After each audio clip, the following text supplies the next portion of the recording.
जय हिंद दोस्तों, स्वागत है आप सभी का आपकी अपनी करंट अफेयर्स की क्लास पर। मैं हूं आप सभी का राजा गुप्ता, एक और इंपॉर्टेंट करंट अफेयर्स के टॉपिक के साथ आप सभी के सामने हाजिर हूं।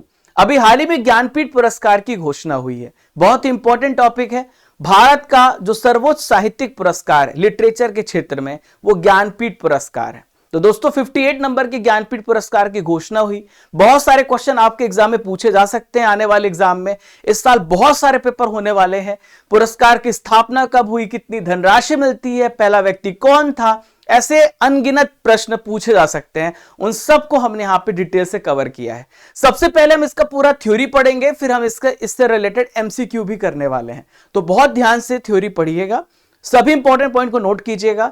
एमसीक्यू कराऊंगा तो उस समय आपको पूरे क्वेश्चन के आंसर सही देने हैं। तो चलिए फ्रेंड्स, बिना किसी देरी के शुरू करते हैं आज का इंपॉर्टेंट लेक्चर, इंपॉर्टेंट टॉपिक। ठीक है, आइए देखते हैं। तो देखिए, आप यहां पर देख पा रहे हैं, ये ज्ञानपीठ अवार्ड है। जो भी व्यक्ति ज्ञानपीठ अवार्ड सम्मानित किया जाता है तो इस प्रकार से उन्हें सम्मानित किया जाता है। ये वाग देवी जी की प्रतिमा है। अब आइए समझते हैं कि 2023 का जो ज्ञानपीठ अवार्ड है किसे मिला है। तो देखिए, 2023 में 2 भाषाओं के लिए ज्ञानपीठ अवार्ड दिया गया है। और इस बार किस क्रम का ज्ञानपीठ अवार्ड है? तो 58 नंबर का। यह भी आपसे पूछा जा सकता है। 58वें नंबर का ज्ञानपीठ पुरस्कार देने की घोषणा हुई है। इसमें जो 2 व्यक्ति वो कौन कौन है? तो पहले हैं जगत गुरु रामभद्राचार्य और दूसरे हैं गुलजार साहब। तो जगत गुरु रामभद्राचार्य संस्कृत साहित्यकार हैं, ये संस्कृत साहित्यकार हैं। और जो गुलजार साहब हैं, ये प्रसिद्ध उर्दू साहित्यकार हैं। दोनों का फील्ड याद रखिएगा। अब आइए इनके बारे में डिटेल से सारी चीजें चर्चा करेंगे, इनके बारे में जानेंगे। देखिए, 2022 का जो पुरस्कार था ज्ञानपीठ किसे मिला है? तो दामोदर मौजो को मिला था, जो कि गोवा के लेखक है। यह भी इंपॉर्टेंट है। तो लास्ट के 3 आप अवार्ड जरूर याद रखिए। जब भी किसी पुरस्कार की घोषणा होती है, 2022 का पूछ सकता है, 2023 का पूछ सकता है, 21 का भी पूछ सकता है। तो 2022 में दामोदर मौजो थे। अब आइए गुलजार साहब के बारे में। आपको तो पता है गुलजार साहब किस लिए जाने जाते हैं। तो हिंदी सिनेमा के प्रसिद्ध गीतकार हैं गुलजार साहब। इन्हें पहले भी बहुत सारे पुरस्कारों से सम्मानित किया गया। तो उर्दू के लिए साहित्य अकादमी पुरस्कार इन्हें मिल चुका है। कब मिला है साथियों? 2002 में मिला है। और 2013 में दादा साहेब फाल्के पुरस्कार सिनेमा जगत का सबसे बड़ा पुरस्कार है। 1969 में जिसकी शुरुआत हुई है, इस बार जो है किसे मिला है? कमेंट बॉक्स पे उत्तर दीजिएगा, आपको इसका आंसर देना है। मैंने आपको पढ़ाया है। पद्म भूषण 2004 में इन्हें सम्मानित किया गया। और ऐसे 5 राष्ट्रीय फिल्म पुरस्कार भी मिल चुके हैं गुलजार साहब जी को। तो ये पहले व्यक्ति है जिन्हें 58 नंबर का ज्ञानपीठ पुरस्कार दिया गया है। अब हम दूसरे व्यक्ति के बारे में बात करेंगे। यह रामभद्राचार्य। इनकी जितनी तारीफ करूं उतना कम है साथियों। इन्हें दिखता नहीं है। बाल अवस्था में, छोटी उम्र में ही इनको दिखना बंद हो गया था। पहले थोड़ा थोड़ा दिखता था, लेकिन उसके बाद इन्होंने जितने भी हमारे भारत के धार्मिक ग्रंथ हैं उन सबको कंठस्थ करके रखा है। और बहुत सारी भाषाओं में इनका कमांड है। तो ये है रामभद्राचार्य जी। तो चित्रकूट में तुलसी पीठ के संस्थापक हैं रामभद्राचार्य जी। और बहुत बड़े प्रसिद्ध ये संस्कृत स्कॉलर हैं, संस्कृत विद्वान हैं। ये संस्कृत के लिए जाने जाते हैं और इसी वजह से, इसी भाषा के लिए इन्हें ज्ञानपीठ पुरस्कार सम्मानित किया गया। तो रामभद्राचार्य जी को एज अ टीचर देखा जाता है और बहुत सारी पुस्तकें इन्होंने लिखी हैं। 100 से ज्यादा पुस्तकों को इन्होंने लिखा है। रामभद्राचार्य जी का जो संबंध है वो रामानंद संप्रदाय से है। किस संप्रदाय से? रामानंद संप्रदाय से। मैंने आपको बताया ये 22 भाषाएं बोलते हैं। हम ठीक से 1 से 2 भाषाएं नहीं बोल पाते, ये 22 भाषाएं बोलते हैं। और बहुत सारी भाषाओं के ये रचनाकार भी हैं, जैसे मैथिली, हिंदी, अवधी, बहुत सारी भाषाओं के रचनाकार भी माने जाते हैं। 2015 में इन्हें भारत का सर्वोच्च, जो दूसरा सर्वोच्च नागरिक पुरस्कार है, पद्म विभूषण से सम्मानित किया गया। और भारत का सर्वोच्च नागरिक पुरस्कार भारत रत्न है, दूसरा पद्म विभूषण है। और दूसरे पद्म विभूषण से 2015 में इन्हें सम्मानित किया गया है। और इस बार 5 व्यक्तियों को पद्म विभूषण मिला है। कमेंट बॉक्स पर यह भी आंसर दीजिए कि 5 उन व्यक्तियों का नाम लिखिए। मैंने पूरा करंट अफेयर्स पढ़ा है, मैं बार बार इसलिए पूछता हूं ताकि आपके दिमाग में हर चीज सेट हो जाए। अब दोस्तों ज्ञानपीठ पुरस्कार के बारे में जानते हैं। अभी तक आपने उन व्यक्तियों के बारे में जाना जिन्हें सम्मानित किया गया है। ज्ञानपीठ पुरस्कार की हम बात करें तो लिटरेचर की फील्ड में, साहित्य के क्षेत्र में जो सबसे बड़ा पुरस्कार माना जाता है वो ज्ञानपीठ पुरस्कार है। तो आपके मन में सवाल उठ रहा होगा, सर दूसरा कौन सा है? तो दूसरा है साहित्य अकादमी। कौन सा है? साहित्य अकादमी। और ये भी मैं आपको पढ़ा चुका हूं, ठीक है। तो साहित्य पुरस्कार दूसरा सर्वोच्च जो लिटरेचर फील्ड का सबसे बड़ा पुरस्कार माना जाता है और सबसे बड़ा ज्ञानपीठ है। अब मैं आपसे पूछूं कि ज्ञानपीठ पुरस्कार की शुरुआत कब से हुई है? तो 1961 में ज्ञानपीठ पुरस्कार की शुरुआत हुई है। सबसे पहले व्यक्ति जी शंकर कुरूप जी थे, जिनको यहां पर ज्ञानपीठ पुरस्कार से सम्मानित किया गया, और ये मलयालम कवि थे, यानी मलयालम भाषा के लिए इन्हें सम्मानित किया गया है। यह बात आप याद रखिएगा।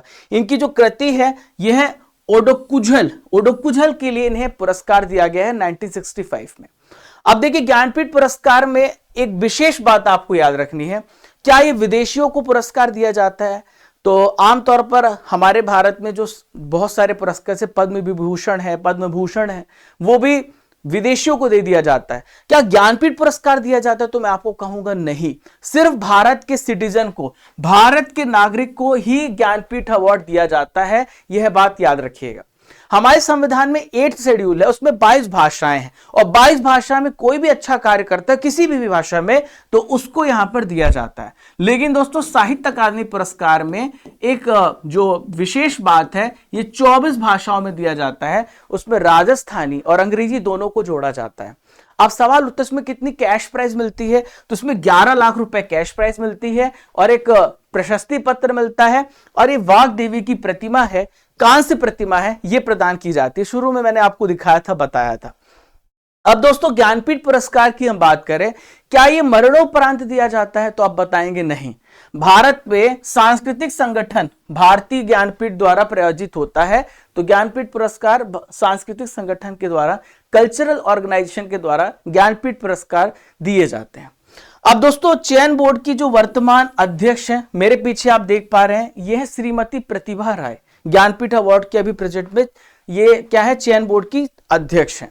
तो ये भी आपसे पूछा जा सकता है। अब साथियों आपके मन में सवाल उठ रहा होगा कि सबसे पहले पुरुष तो आपने हमें बता दिया, अब पहली महिला भी आपसे पूछी जा सकती है। तो यह आशापूर्णा देवी जी, ये बंगाली उपन्यासकार है। 1976 में आशापूर्णा देवी जी को ज्ञानपीठ पुरस्कार से सम्मानित किया गया, और ये पुरस्कार प्राप्त करने वाली सबसे पहली महिला है। अब देखिए इनके उपन्यास का नाम है द फर्स्ट प्रॉमिस, प्रथम प्रतिश्रुति। तो इसे द फर्स्ट प्रॉमिस को आप बंगाली में जब बोलेंगे तो प्रथम प्रतिश्रुति बोलते हैं। तो इसके लिए इन्हें सम्मानित किया गया है। अब साथियों सबसे पहले हिंदी लेखक कौन है? तो मेरे पीछे आप देख रहे हैं सुमित्रा नंदन पंत जी। सुमित्रा नंदन पंत जी को 1968 में इनकी कृति है चिदंबर। तो चिदंबर के लिए ज्ञानपीठ पुरस्कार से इन्हें सम्मानित किया गया है, याद रखिएगा। 2018 में आप मेरे पीछे देख पा रहे हैं अमिताभ घोष जी को, तो इनको पुरस्कार दिया गया अंग्रेजी साहित्य के क्षेत्र में 2018 में। 2018 में इन्हें इंग्लिश लिटरेचर में पहली बार किसी इंग्लिश क्षेत्र में दिया गया, अंग्रेजी साहित्य के लिए पहली बार यह पुरस्कार अमिताभ घोष को दिया गया।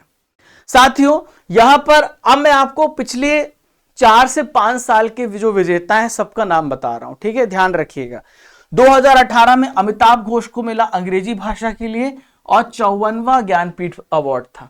फिर है अकितम अच्युतन नंबूथिरी, मलयालम भाषा के लिए 2019 में 55वां। फिर है नीलमणि फूकन जी को असमिया भाषा के लिए 2021 में 56वां, और दामोदर मोजो कोंकणी भाषा के लिए 2022 में 57वां, यानी 57th नंबर का ज्ञानपीठ अवार्ड दिया गया। और अभी 58 नंबर का ज्ञानपीठ अवार्ड मिला, जिसमें 2 व्यक्ति हैं, पहले है राम भद्राचार्य जी और दूसरे गुलजार साहब। तो 58 नंबर के पुरस्कार के बारे में तो पूरा डिटेल आपको बता ही दिया है। दोस्तों जो पीडीएफ है आपको स्टडीगर एप्लीकेशन पर मिलेगी। स्टडीगर एप्लीकेशन आपको कहां मिलेगा? गूगल प्ले स्टोर में मिलेगा, कमेंट बॉक्स की लिंक पे मिलेगा, डिस्क्रिप्शन बॉक्स की लिंक पे मिलेगा। डाउनलोड करने के बाद आप ई बुक सेक्शन में जाना, और ई बुक सेक्शन में जब आप टॉपिक वाइज पीडीएफ सर्च करेंगे तो वहां पर आपको इस क्लास की पीडीएफ मिल जाएगी। राजा गुप्ता करंट अफेयर्स हमारा टेलीग्राम चैनल है, यहां पर क्विज होता है, यहां पर आपको important updates, important facts, data सब कुछ मिलता है। हमारी वीडियो की लिंक मिलती है, आप इससे ज्वाइन कर लीजिएगा।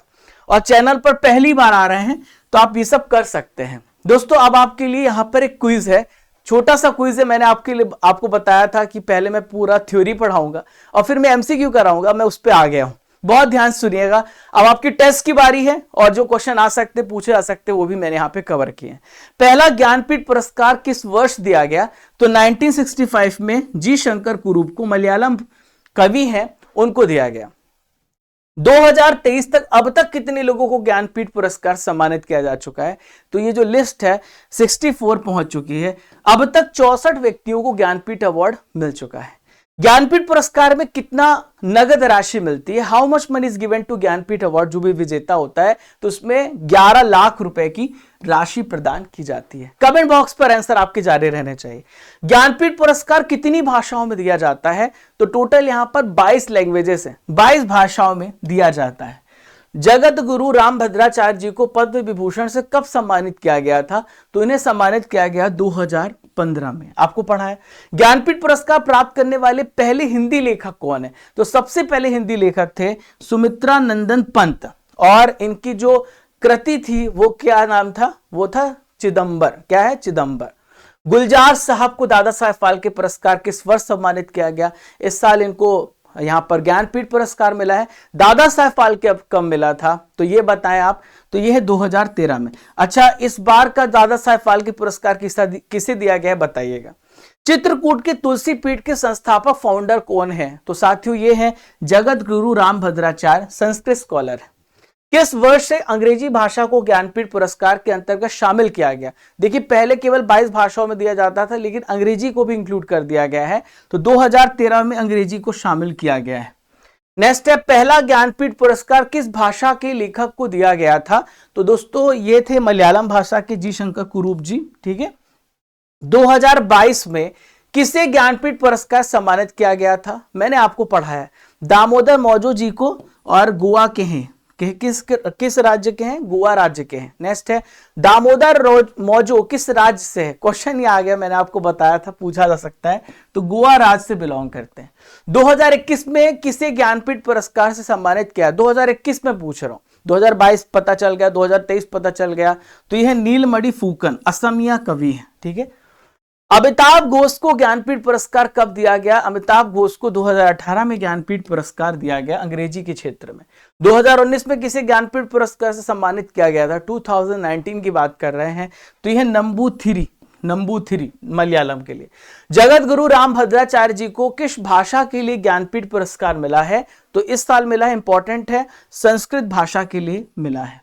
नेक्स्ट है, ज्ञानपीठ पुरस्कार 2023 किसे प्रदान किया गया? तो इस बार 2 व्यक्तियों को दिया गया, रामभद्राचार्य और गुलजार साहब। ये उर्दू साहित्यकार हैं और ये संस्कृत। नेक्स्ट है, ज्ञानपीठ पुरस्कार के संस्थापक कौन थे? तो ये क्वेश्चन भी पूछा जा सकता है। तो इसके संस्थापक थे श्री साहू शांति प्रसाद जैन। जी शंकर कुरूप को ज्ञानपीठ पुरस्कार कब दिया गया था? तो जी शंकर कुरूप को ज्ञानपीठ पुरस्कार 1965 में दिया गया था। जी शंकर कुरूप को किस भाषा के लिए ज्ञानपीठ पुरस्कार दिया गया है? तो ये पुरस्कार मलयालम लैंग्वेज के लिए दिया गया है। ज्ञानपीठ पुरस्कार के रूप में किस भगवान की प्रतिमा दी जाती है? तो मैंने आपको दिखाया था। तो ये है वाग देवी की कांस्य प्रतिमा। यहां पर आप देख पा रहे हैं, ये वाग देवी की कांस्य प्रतिमा आपको मैंने बताया था। आज का आखिरी क्वेश्चन है दोस्तों, ज्ञानपीठ पुरस्कार प्राप्त करने वाली पहली महिला कौन सी थी? तो पहली महिला थी दोस्तों, ये है आशापूर्णा देवी, और बंगला साहित्यकार थी आशापूर्णा देवी जी, जिन्हें सम्मानित किया गया ज्ञानपीठ पुरस्कार से। तो साथियों ये एक इंपॉर्टेंट टॉपिक था, 10 मिनट में हमने इसे खत्म कर लिया। आज के लिए आपके लिए क्वेश्चन है जिसका आंसर आपको कमेंट बॉक्स पर अवश्य रूप से देना है। ज्ञानपीठ पुरस्कार 2023 किसे प्रदान किया गया है? इसका आंसर आपको कमेंट बॉक्स पे देना है। दोस्तों आप यहां पर मेरे पीछे एक प्रतिमा देख रहे हैं कि इमेज देख रहे हैं, आपको कमेंट बॉक्स पे बताना है ये किसकी प्रतिमा है। इनके बारे में डिटेल से 3 से 4 लाइनें लिखनी है। साथियों स्टडीगर एप्लीकेशन है, स्टडीगर एप्लीकेशन को डाउनलोड कर लीजिएगा, जहां पर आपको इस क्लास की पीडीएफ मिल जाएगी, डेली करंट अफेयर्स की पीडीएफ मिल जाएगी। तो ई बुक्स में जाइएगा। और हमारा एक और चैनल है, इस चैनल का नाम है स्टडीगर, जहां पर हमारी टीम आपके हर एग्जाम्स की तैयारी कराती है, और वो मैथ्स पढ़ा रहे हैं आयास सर। शाम को 7 बजे ये क्लास ले रहे हैं, और फिर रात को 8 बजे रीजनिंग पढ़ा रहे हैं। सुरजीत सर 60 दिन 60 मैराथन पढ़ा रहे, पूरा रीजनिंग खत्म, पूरी मैथ्स खत्म। और रात को 9 बजे आपको यहां पर राजेश सर स्टैटिक जीके पढ़ा रहे हैं। 10,000 प्लस क्वेश्चन की सीरीज लेकर के आए हैं। और यहां पर है yearly e book, monthly e book, हर महीने की इंपॉर्टेंट ई बुक जो आपको स्टडी कर एप्लीकेशन पर मिल जाएगी। आप उसे डाउनलोड कर सकते हैं हमारे एप्लीकेशन से। और साथियों टेलीग्राम चैनल ज्वाइन कर लीजिएगा, ये इंस्टाग्राम हैंडल है rajaGupta_official, आप मुझे यहां पर भी फॉलो कर सकते हैं। तो मिलते हैं साथियों, तब तक के लिए आप लोगों को जय हिंद, जय भारत। जब तक तोड़ेंगे नहीं तब तक छोड़ेंगे नहीं। खुश रहे, मुस्कुराते रहें।